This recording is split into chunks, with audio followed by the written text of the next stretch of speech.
Hi everyone and welcome back to the Wow Embossing YouTube channel. It is Erica with you today and I'm going to be showing you a quick and easy card which is not my usual style, but I have decided to, instead of doing ink blending, I'm going to do some Copic coloring for a background, and I'm going to jump right into it here.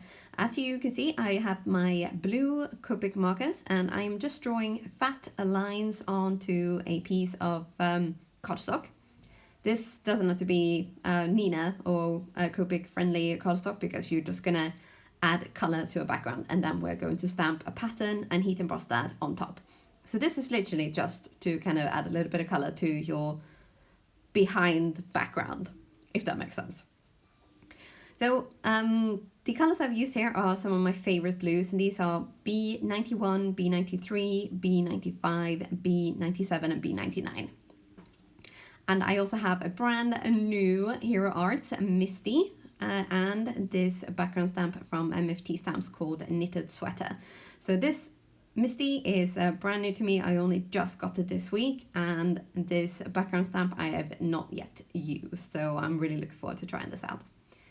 And because I'm going to be doing big background heat embossing, I have used my anti-static tool on top of the background because also it's wet from all that Copic coloring.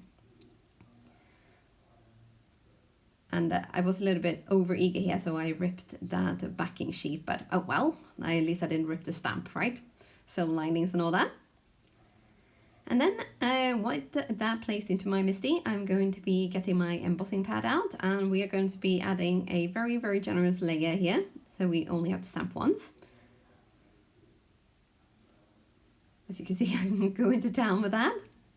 And then this actually looks kind of nice as it is. I think I'm going to be trying this with clear embossing powder as well.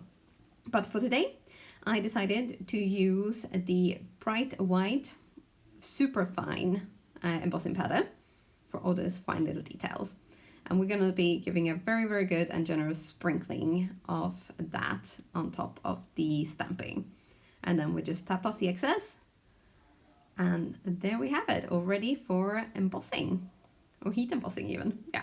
So I have used the lower setting on my heat tool, and I'm just going to be going up and down in grids and make sure I get everything colored.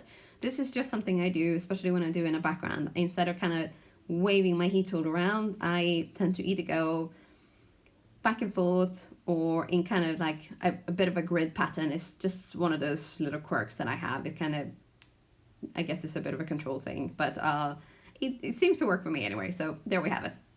And because of this white embossing powder, you don't really see the melting very well, but when you're looking up at with the embossing against the light, you will see the difference. So, and obviously this is going to be looking fabulous once it's all done.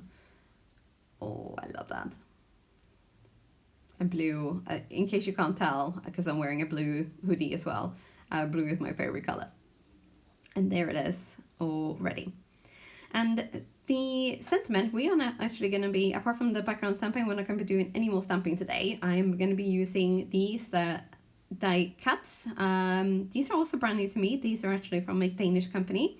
One of my friends who has a craft company or stamping shop even, she has designed these and sent them to me for use. Yay for me. And I am going to be adding white twinkle embossing glitter to these, just to kind of make them really nice and shiny and sparkly, because you know, can't really go wrong with that, can you? So here, to kind of keep things a little bit tidy, I guess, I'm stamping my letters on top of a sheet of acetate, and then on a sheet of paper I'm going to be sprinkling my embossing powder. And then obviously, to save your fingers, use some kind of tool, some kind of grippy tool, so you don't hold your paper, especially with the small images. But I kind of wish that would just look like that without having to be melted, because it's gorgeous. It looks gorgeous. I'm also heating this glitter or embossing powder from underneath to kind of try to keep some of that glitter on the actual letters, but you will always have glitter kind of going all over the place. It's just one of those things. I think even if they were to tear this house down and amidst the rubble, they would find glitter in that rubble for sure.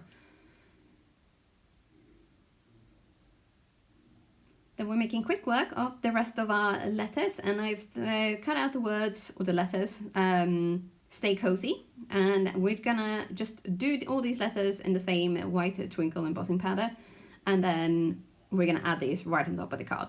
And this is just a little neat trick to kind of clean up that extra glitter that are gonna be flying all over the place. This is super cheap masking tape that you can get at pretty much any hardware store. Just wrap a little bit around your hand and just wipe your work surface. I have heard of these microfiber cloths where you can, wipe off the glitter, but then I'm like, well, where do you get it? Where do you get rid of it? So this for me just works really, really well. And with a little bit of liquid glue and lots of pressure, I'm adding these letters to the front of the card. And I was contemplating at one point to kind of add something else, to make it say maybe stay cozy, my love, or something like that, especially with all the social distancing that we're all doing at the moment. But then I thought, no, we'll just keep it as it is, because then it's more generic and I can send it to whoever I want. And with that, I'm all done today. I do hope you're staying safe and that you've enjoyed this video. And don't forget to pop in for more inspiration, and don't get cabin fever. And do subscribe to the YouTube channel. That's it from me for now. Thanks. Bye-bye.